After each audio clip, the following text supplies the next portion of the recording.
ತಿರುಮಲಕ್ಕೆ ಹೋಗಲು ಮುಖ್ಯವಾದ ದಾರಿ ಅಲಿಪಿರಿ. ಅಲಿಪಿರಿ ನಡೆ ಮಾರ್ಗದಲ್ಲಿ 13 ಅದ್ಭುತವಾದ ವಿಶೇಷತೆಗಳಿವೆ. ಪ್ರತಿ ವಿಶೇಷತೆಗೆ ಪ್ರತ್ಯೇಕ ಮಹತ್ವವಿದೆ. ಹಾಗಾದ್ರೆ ಆ 13 ವಿಶೇಷತೆಗಳು ಯಾವುವು?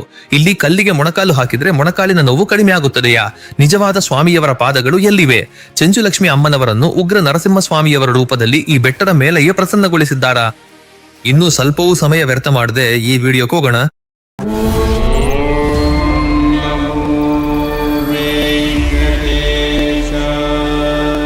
ತಿರುಮಲ ಬೆಟ್ಟಕ್ಕೆ ಹೋಗುವ ಅಲಿಪಿರಿ ನಡೆಮಾರ್ಗದಲ್ಲಿ ಬಹುತೇಕ ಜನರಿಗೆ ತಿಳಿಯದ 16 ವಿಶೇಷತೆಗಳಿವೆ. ಮೊದಲನೆಯದು, ಹಿಂದೆ ಅಲ್ಲಿ ತಮಿಳು ಜನರು ಹೆಚ್ಚಿದ್ರು. ಅಲ್ಲಿನ ಹಳ್ಳಿಯ ಹೆಸರನ್ನ ಅಡಿವಾರಂ ಎಂದು ಕರೆಯುತ್ತಿದ್ರು. ಸಾಮಾನ್ಯವಾಗಿ ನಾವು ತಿರುಮಲಕ್ಕೆ ಹೋಗುವಾಗ ಮೊದಲು ಮೆಟ್ಟಿಲನ್ನು ಪೂಜಿಸ್ತೇವೆ. ಆ ಮೆಟ್ಟಿಲನ್ನು ಅವರು ಅಡಿಪಿಡಿ ಎಂದು ಕರೆಯುತ್ತಿದ್ದರು. ಕಾಲಕ್ರಮೇಣ ಅದು ಅಲಿಪಿರಿಯಾಗಿ ಮಾರ್ಪಟ್ಟಿತು. ಇದು ಒಂದು ಆಸಕ್ತಿದಾಯಕ ಕಥನವಾದರೂ ಇನ್ನೊಂದು ಕಾರಣವೆಂದರೆ ತಿರುಮಲ ಬೆಟ್ಟದ ಕೆಳಗೆ ಒಂದು ಚಿಂತೆ ಮರ ಇತ್ತು. ವೆಂಕಟೇಶ್ವರ ಸ್ವಾಮಿಯವರು ಅಲ್ಲಿ ಪ್ರತ್ಯಕ್ಷರಾದರು ಎಂದು ಹೇಳುತ್ತಾರೆ. ವೈಷ್ಣವ ಧರ್ಮದಲ್ಲಿ ಚಿಂತೆ ಮರಕ್ಕೆ ಬಹಳ ಮಹತ್ವವಿದೆ. ತಮಿಳಿನಲ್ಲಿ ಚಿಂತೆ ಮರವನ್ನು ಪುಲಿ ಎಂದು ಕರೆಯುತ್ತಾರೆ. ಆ ಚಿಂತೆ ಮರವನ್ನು ಅಡಿಪುಲಿ ಎಂದು ಕರೆಯುತ್ತಿದ್ದರು. ಅಂದ್ರೆ ಬೆಟ್ಟದ ಕೆಳಗಿನ ಮರ ಎಂದು ಅರ್ಥ. ಕಾಲಕ್ರಮೇಣ ಅದು ಅಲಿಪಿರಿಯಾಗಿ ಮಾರ್ಪಟ್ಟಿತು ಎಂದು ಹೇಳುತ್ತಾರೆ. ಎರಡನೇದಾಗಿ, ನಾವು ಸ್ವಲ್ಪ ಮುಂದೆ ಹೋಗಿದ್ರೆ ಅಲ್ಲಿ ನಮಗೆ ಸಾಷ್ಟಾಂಗ ನಮಸ್ಕಾರ ಮಾಡುವ ಒಂದು ವಿಗ್ರಹ ಕಾಣಿಸುತ್ತದೆ. ಆ ವಿಗ್ರಹದ ಪಕ್ಕದಲ್ಲಿ ಚಿಕ್ಕ ಚಿಕ್ಕ ವಿಗ್ರಹಗಳು ಕಾಣಿಸ್ತವೆ. ಆ ವಿಗ್ರಹವು ಒಬ್ಬ ಮಾಲದಾಸರಿಯದು. ಮಾಲದಾಸರಿಯ ಬಗ್ಗೆ ನಾವು ಅಮುಕ್ತ ಮಾಲ್ಯದ ಗ್ರಂಥದಲ್ಲಿಯೂ ಹಾಗೆಯೇ ವರಾಹ ಪುರಾಣದಲ್ಲಿಯೂ ನೋಡಬಹುದು. ಮಾಲದಾಸರಿ ವೆಂಕಟೇಶ್ವರ ಸ್ವಾಮಿಯ ಭಕ್ತನು. ಒಂದು ಕಿವಿಯಲ್ಲಿ ಶಂಖ ಮತ್ತು ಇನ್ನೊಂದು ಕಿವಿಯಲ್ಲಿ ಚಕ್ರವನ್ನು ಧರಿಸಿ ಹಾಗೆಯೇ ಒಂದು ಚರ್ಮದ ಅಂಗಿಯನ್ನು ಧರಿಸಿ ಹರಿಕಥೆಗಳನ್ನು ಹೇಳ್ತಾ ತಿರುಗುತ್ತಿದ್ದ. ಅವರು ವೆಂಕಟೇಶ್ವರ ಸ್ವಾಮಿಯ ಸೇವೆ ಮಾಡ್ತಾ ಯಾರೇನ್ ಕೊಟ್ಟರು ಸ್ವೀಕರಿಸ್ತಿದ್ರು. ಈತನ ಕಥೆಯನ್ನು ಶ್ರೀಕೃಷ್ಣ ದೇವರಾಯರು ಅಮುಕ್ತ ಮಾಲ್ಯದ ಎಂಬ ಪುಸ್ತಕದಲ್ಲಿ ಬರೆದಿದ್ದಾರೆ.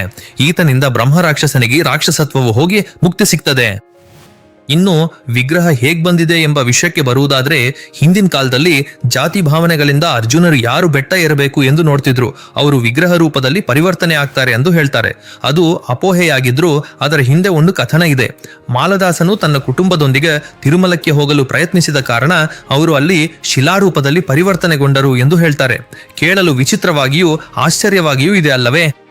ಅಲ್ಲಿರುವ ವಿಗ್ರಹಗಳು ಮಾಲದಾಸರ ಜೊತೆಗೆ ಅವರ ಅನುಯಾಯಿಗಳ ವಿಗ್ರಹಗಳೆಂದು ಕೂಡ ಹೇಳುತ್ತಾರೆ. ಆ ವಿಗ್ರಹ ಇರುವ ಸ್ಥಳದಲ್ಲಿ ನಾವು ಸಾಷ್ಟಾಂಗ ನಮಸ್ಕಾರ ಮಾಡಿದೆ ತಿರುಮಲ ಬೆಟ್ಟಗಳಲ್ಲಿ ಹರಳುವ ಶಕ್ತಿಯನ್ನು ನಾವು ಅನುಭವಿಸಬಹುದು ಎಂದು ಹೇಳುತ್ತಾರೆ.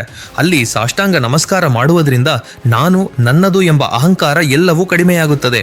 ಮೂರನೆಯದಾಗಿ, ಅಲ್ಲಿರುವ ಪಾದಗಳ ಮಂಟಪದ ಬಳಿ ನಾವು ಸ್ವಯಂ ಶ್ರೀ ವೆಂಕಟೇಶ್ವರ ಸ್ವಾಮಿಯವರ ಪಾದಗಳನ್ನು ದರ್ಶನ ಮಾಡಬಹುದು. ತಿರುಮಲ ನಂಬಿ ಎಂಬ ಮಹಾನ್ ವ್ಯಕ್ತಿ ಇದ್ರು. ಅವರಿಗೆ ರಾಮಾನುಜಾಚಾರ್ಯರು ಮೇನಮಗ.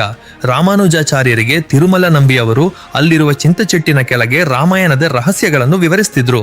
ನಂಬಿಯವರು ಪ್ರತಿದಿನವೂ ತಿರುಮಲ ಮೂಲ ವಿರಾಟಿಗೆ ಪೂಜೆ ಸಲ್ಲಿಸಿ ದೇವರ ದರ್ಶನ ಪಡೆದು ತೀರ್ಥ ಪ್ರಸಾದಗಳನ್ನು ಸ್ವೀಕರಿಸಿ ಮತ್ತೆ ಕೆಳಗಿನ ತಿರುಪತಿಗೆ ಬಂದು ರಾಮಾಯಣದ ರಹಸ್ಯಗಳನ್ನು ರಾಮಾನುಜಾಚಾರ್ಯರಿಗೆ ಉಪದೇಶಿಸುತ್ತಿದ್ದರು. ಹೀಗೆ 1 ವರ್ಷ ಕಾಲ ನಡೆಯಿತು. ಒಮ್ಮೆ ವಿವರಿಸಿದ ಅರ್ಥವನ್ನು ಮತ್ತೊಮ್ಮೆ ಹೇಳದೆ ಅವರು 18 ಬಾರಿ ವಿವರಿಸಿದ್ರು. ಪ್ರವಚನದ ನಂತರ ಮತ್ತೆ ಬೆಟ್ಟದ ಮೇಲೆ ಹೋಗಿ ಶ್ರೀವರಿ ಸೇವೆ ಮಾಡ್ತಿದ್ರು. ತಿರುಮಲ ನಂಬಿ ಹೀಗೆ ಒಂದು ದಿನ ಮನಸ್ಸಿನಲ್ಲಿ ಯೋಚಿಸ್ತಾ, ಈ ರಾಮಾಯಣ ಪ್ರವಚನಗಳ ಕಾರಣ ನಾನು ಸ್ವಾಮಿಯ ಸೇವೆಯನ್ನ ಬೆಳಿಗ್ಗೆ ಮತ್ತು ಸಂಜೆ ಮಾತ್ರ ಮಾಡಿಕೊಡಲು ಸಾಧ್ಯವಾಗುತ್ತಿದೆ. ಮಧ್ಯಾಹ್ನ ನನಗೆ ಅವಕಾಶ ಸಿಗುತ್ತಿಲ್ಲ ಎಂದು ತುಂಬಾ ದುಃಖಪಟ್ಟರು. ಆ ರಾತ್ರಿ ಶ್ರೀ ವೆಂಕಟೇಶ್ವರ ಸ್ವಾಮಿಯವರು ಅವರ ಕನಸಿನಲ್ಲಿ ಬಂದು, ತಿರುಮಲ ನಂಬಿ, ನೀನು ಉಪದೇಶಿಸುವ ಸ್ಥಳದಲ್ಲೇ ನಿನ್ನಿಗಾಗಿ ನನ್ನ ಪಾದಗಳನ್ನು ಪ್ರಕಾಶಮಾನವಾಗುವಂತೆ ಮಾಡುತ್ತೇನೆ ಎಂದು ಹೇಳಿದರು. ಇನ್ನು ನೀನು ಮಧ್ಯಾಹ್ನ ಸಮಯದಲ್ಲಿಯೂ ನನ್ನ ಸೇವೆಯನ್ನ ಮಾಡ್ಕೋಬಹುದು ಎಂದು ಸೋಮವಾರ ಹೇಳ್ತಾರೆ. ಮುಂದಿನ ದಿನ ಆ ಪ್ರದೇಶದಲ್ಲಿ ಶ್ರೀವರಿ ಪಾದಗಳು ಪ್ರತ್ಯಕ್ಷವಾಗ್ತವೆ. ಹೀಗೆ ಅಲ್ಲಿಗೆ ಸ್ವಾಮಿಯ ಪಾದಗಳು ಬೆಳಗಿದವು. ತಪ್ಪದೆ ನಡೆದು ಹೋಗುವವರು ಆಶೀರ್ವಾದಗಳನ್ನ ಪಡೆದು ಹೋಗಿ. 4ನೆಯದು, ನಮ್ಮ ಮಾರ್ಗದ ಮಧ್ಯದಲ್ಲಿ ತಲ ಎರುಗುಂಡು ಎಂಬ ಒಂದು ಕಲ್ಲು ಕಾಣಿಸುತ್ತದೆ. ಇನ್ನು ಹನುಮಂತನ ವಿಗ್ರಹವನ್ನ ಕಲ್ಲಿನಲ್ಲಿ ಕೆತ್ತಲಾಗಿದೆ.